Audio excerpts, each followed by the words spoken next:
Bonjour à toutes et à tous, bienvenue dans ce nouveau numéro de rencontre. Créée en 1957, la foire de Canton est l'exposition commerciale internationale la plus ancienne de la Chine. Cette année, la foire reprend ses activités en présentiel pour la première fois depuis 3 ans. Plus de 30 000 entreprises venant de 220 pays ont participé à cette édition 2023, établissant ainsi un nouveau record. Aujourd'hui, avec nos invités, nous allons parler de cet événement. Et j'ai le plaisir de recevoir aujourd'hui par visioconférence Wang Kun, sociologue et professeur à l'Université des langues étrangères de Beijing, et Amin Larmamsi, directeur général de la succursale à Shanghai du groupe marocain Bank of Africa. Bienvenue à tous les deux. Bonjour. Bonjour, bienvenue. Bonjour. Alors pour commencer, je vais commencer par Wang Kun. Quelle est l'origine de cette foire qui a quand même une histoire très longue? Oui, en fait, foire de Canton date de loin, hein. Il faut dire que la Chine a cherché à exporter ses marchandises depuis très longtemps. Parce que dans les années 1950, 56, 55, 56, le gouvernement chinois cherchait à exporter ses marchandises à l'international. Donc, il a organisé des salons d'exposition à Canton, la ville la plus ancienne qui servait de port d'exportation des marchandises chinoises dans l'histoire déjà. Donc cette expérience s'avérait un grand succès. Donc le gouvernement chinois a décidé d'institutionnaliser cette exposition pour devenir foire de Canton à partir de 1957. Donc une occasion, une opportunité très importante pour la Chine d'exposer ses marchandises à exporter à l'international. Monsieur Lamamti, votre entreprise a participé à cette édition de cette année. Je sais que vous avez des équipes qui sont actuellement présentes sur la foire. Donc, pouvez-vous nous partager un peu l'expérience de votre entreprise? Bank of Africa a été très honoré de participer à cet événement afin de promouvoir ses produits et services pour la facilitation des échanges commerciaux entre la Chine et l'Afrique, mais aussi le Moyen-Orient. Il a été l'opportunité de présenter nos produits et services dans une particularité assez intéressante, vu que notre groupe est la première banque marocaine à avoir une succursale en Chine, mais aussi le premier groupe panafricain avec le deuxième plus important réseau d'Afrique présent sur plus de 20 pays du continent, à avoir une présence. Au cours des dernières années, nous avons remarqué que les échanges commerciaux entre la Chine et l'Afrique ont plus que doublé, et il s'agit d'une excellente opportunité pour présenter aux clients exportateurs désireux d'étendre leurs activités, de développer davantage avec le continent africain l'ensemble des solutions que nous pourrions mettre en place pour faciliter ces échanges. Monsieur Wang Kun, quelle est la particularité de l'édition de cette année? Cette année, c'est la première fois depuis la pandémie, donc nous avons organisé ça pour la première fois en présentiel depuis 3 ans. Donc cela a cumulé beaucoup de demandes. Ainsi, nous avons une grande envergure, c'est-à-dire que plus de 30 000 entreprises ont participé à cette foire, et en même temps, nous avons beaucoup plus de nouveautés après 3 ans d'attente en quelque sorte. Donc cette fois-ci, cette exhibition est marquée par la nouvelle technologie, par la présence de technologies numériques, et qui permet de mieux cibler la clientèle par rapport au passé. Et en même temps, nous avons eu aussi beaucoup plus de réflexion sur l'innovation et le rapport que nous avons avec nos avenirs. Donc, il faut dire que c'est une année exceptionnelle avec, en termes d'envergure, en termes de nouveautés, mais en même temps en termes de projection vers l'avenir. Alors, Monsieur Lar, même si vous avez mentionné tout à l'heure de montrer à vos clients, aux exportateurs, votre banque, donc pour promouvoir les échanges. Alors, aujourd'hui, on voit que dans le monde, il y a quand même ce courant anti-mondialisation qui est assez forte. Donc, quel regard portez-vous le rôle que la foi de Canton peut jouer pour contribuer euh, au, à un ordre commercial mondial d'aujourd'hui?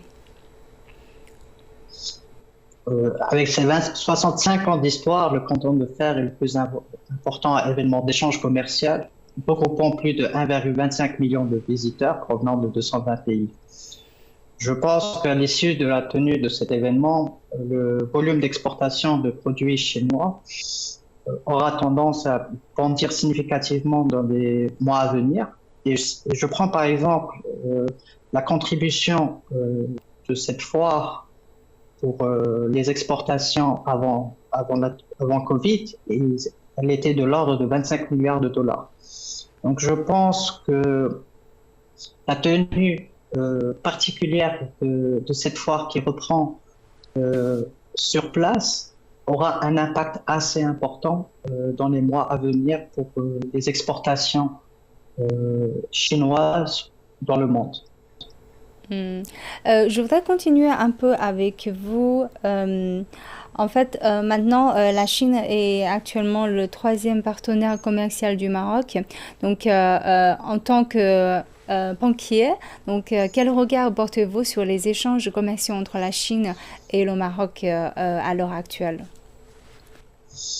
La visite en 2016 de Sa Majesté le Roi du Maroc, M. Mohamed VI, en Chine a été marquée par la signature entre les deux pays d'un partenariat stratégique portant sur l'intégration du Maroc dans l'initiative Une ceinture, une route.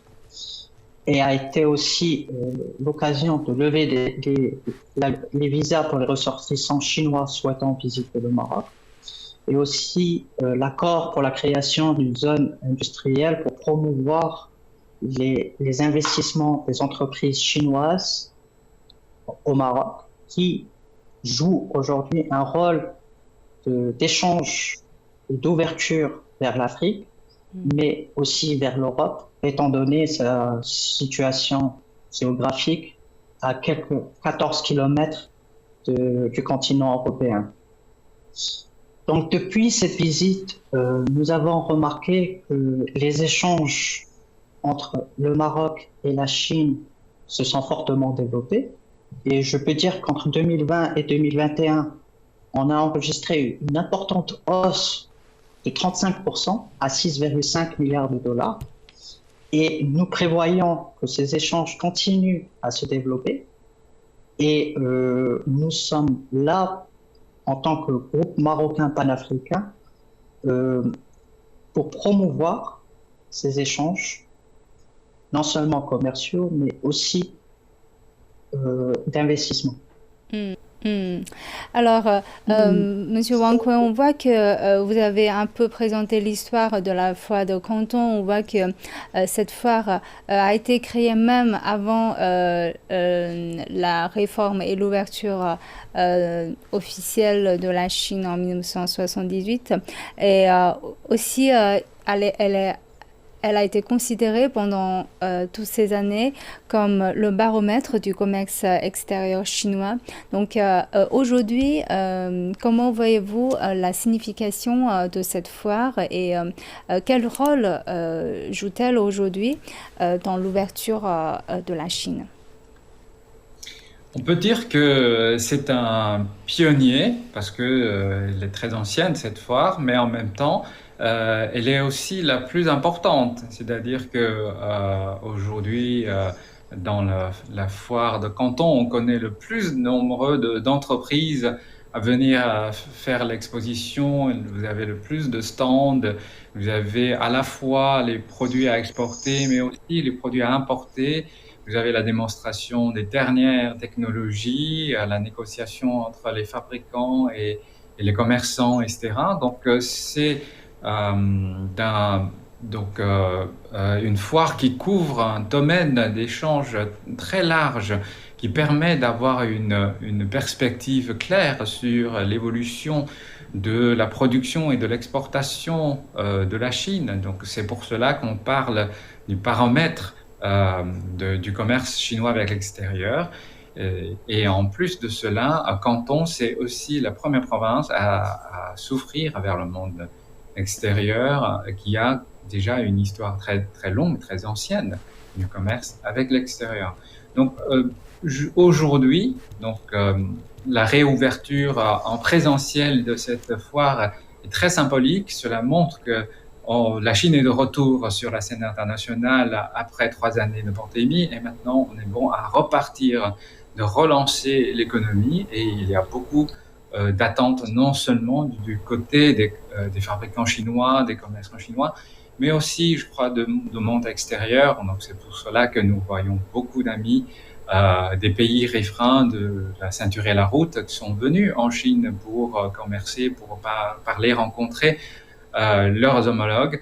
Et ce qui est intéressant, c'est de dire, tout à l'heure, le collègue marocain avait parlé aussi de cela, c'est-à-dire qu'une rencontre vaut 1000 courriels échangés, c'est-à-dire que rien ne vaut rendre une visite à la foire, mais aussi dans leurs usines, de rencontrer les gens, de parler de leurs conditions, d'échanger les besoins, de rencontrer les gens, c'est de créer du nouveau besoin, de savoir ce qui est des dernières générations de technologies, quels seront les besoins d'avenir, etc. Donc, je crois que cette rencontre est très importante et cela va entraîner d'autres villes, d'autres expositions de la Chine à s'ouvrir davantage vers l'extérieur. Et c'est pour cela qu'on dit aujourd'hui le paramètre. Donc, le rôle de paramètre de foire de Canton est très important. Et Monsieur Larmamsi, en tant qu'entrepreneur, donc comment voyez-vous, quel genre de plateforme, selon vous, que la foire de Canton pourrait vous fournir? Notre participation à la foire de Canton a été l'opportunité de retrouver notre clientèle existante, mais aussi prospecter une nouvelle clientèle désireuse de développer leurs activités.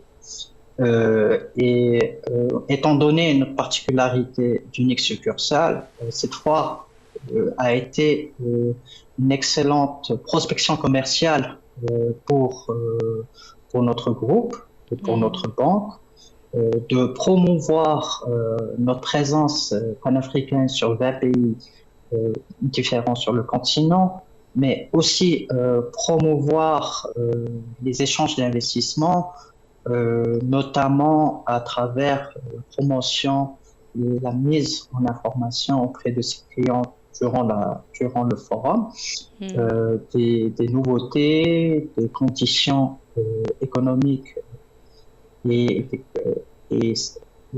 politiques en Afrique, de promouvoir aussi les échanges d'investissement entre le Maroc et la Chine, notamment fournir plus amples informations sur la création, par exemple, d'une cité industrielle au nord du Maroc, appelée la cité Mohamed VI Tangetec, un partenariat entre le gouvernement chinois, le gouvernement marocain et Bank of Africa, qui vise à être une plateforme pour les entreprises chinoises désireuses d'étendre plus leurs activités commerciales en Afrique et en Europe. Donc, sur le plan financier, on va peut-être revenir un peu plus tard. Est-ce que la pandémie, parce que vous êtes venu il y a 2 ans, c'est pendant la pandémie, est-ce que aujourd'hui on peut dire que l'impact de la pandémie a été plus effacé et tout est devenu normal? Est-ce qu'on peut dire ça aujourd'hui?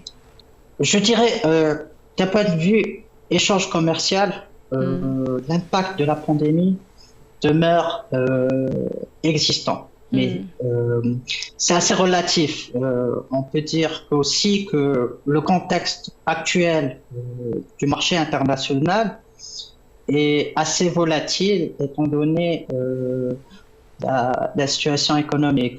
Je pense que nous irons plus en détail à ce sujet. Ce qui est difficile donc pour nous aujourd'hui d'évaluer exactement est-ce que nous avons un niveau de reprise similaire avant Covid, mais ce que nous pouvons dire, notamment dans les échanges commerciaux entre la Chine et l'Afrique, elle a une tendance à augmenter significativement et on prévoit pré-Covid une augmentation plus importante vers l'ensemble des pays africains, notamment l'Afrique de l'Ouest, dont le potentiel est assez important. Effectivement, vous avez mentionné un peu la situation économique actuelle. On voit que il y a quand même des risques qui sont assez significatifs aujourd'hui, qui pèsent sur la stabilité financière mondiale. Quel est votre point de vue là-dessus? Pensez-vous que cela va plutôt présenter de nouvelles opportunités de coopération entre la Chine ou l'Afrique, ou cela lance un vrai défi pour la coopération dans le futur? La Chine a été l'un des rares pays à contenir son taux d'inflation et promouvoir la consommation et les exportations.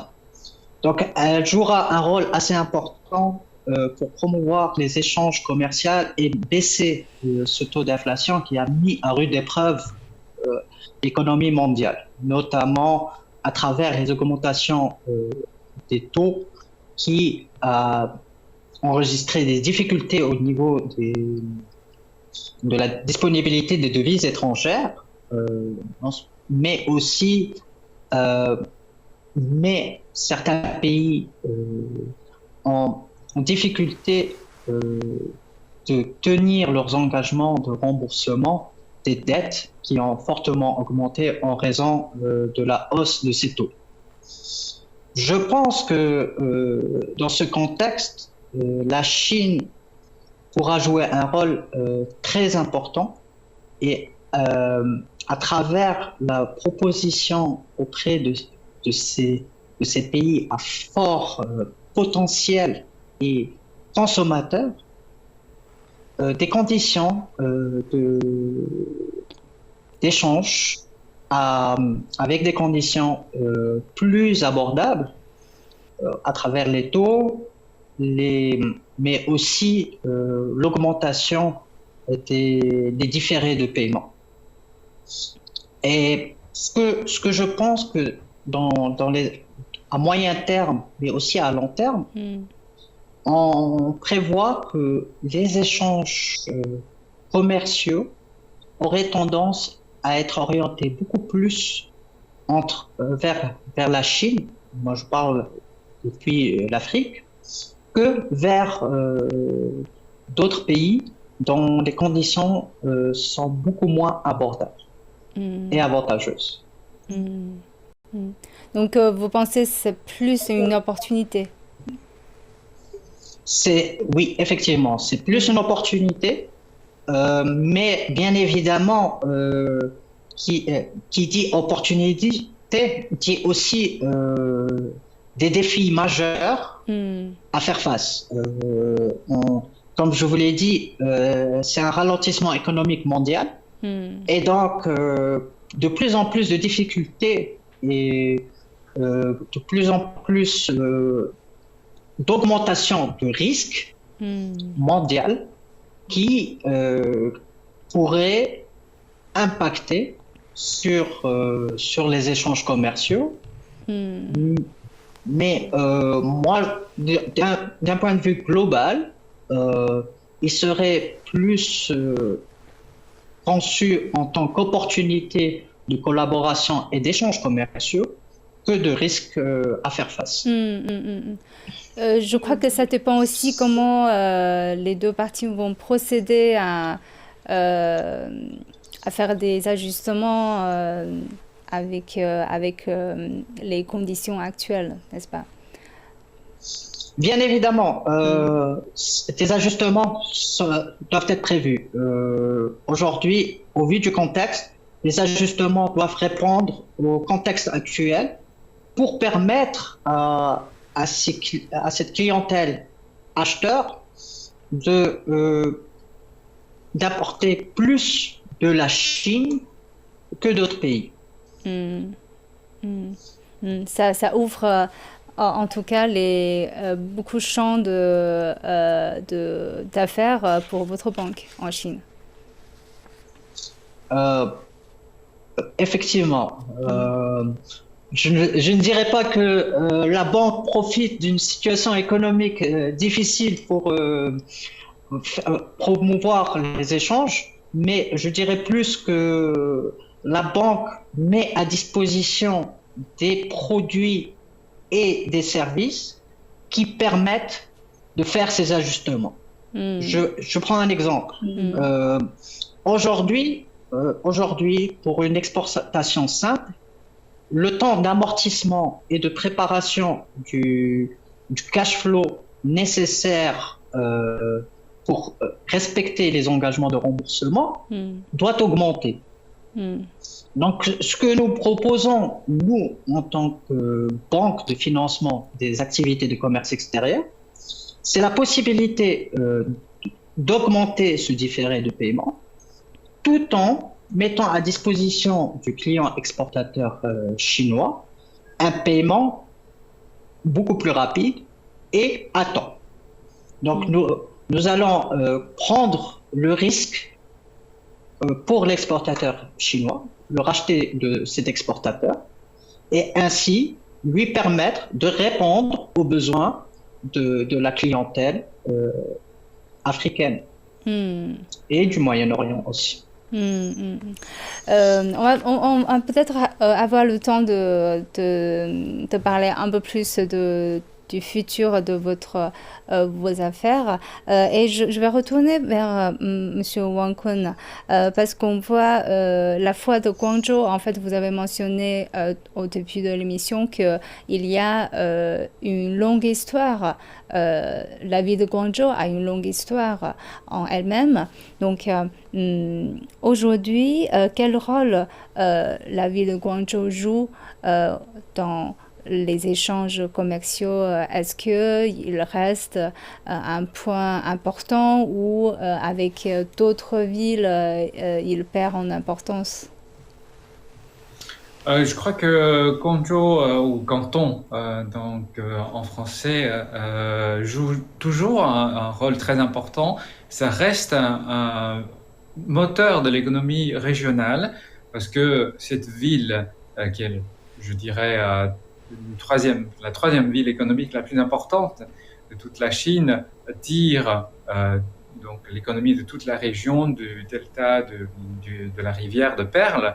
Et justement, cette dynamique économique est impliquée dans un projet plus vaste qu'est la Grande Paix de Canton, Hong Kong et Macao, qu'on dit aujourd'hui. En fait, on a l'intention, donc en termes stratégiques et économiques, de créer une plateforme qui réunit non pas uniquement l'exportation, les exportateurs, mais aussi les fabricants, les financiers et les clients.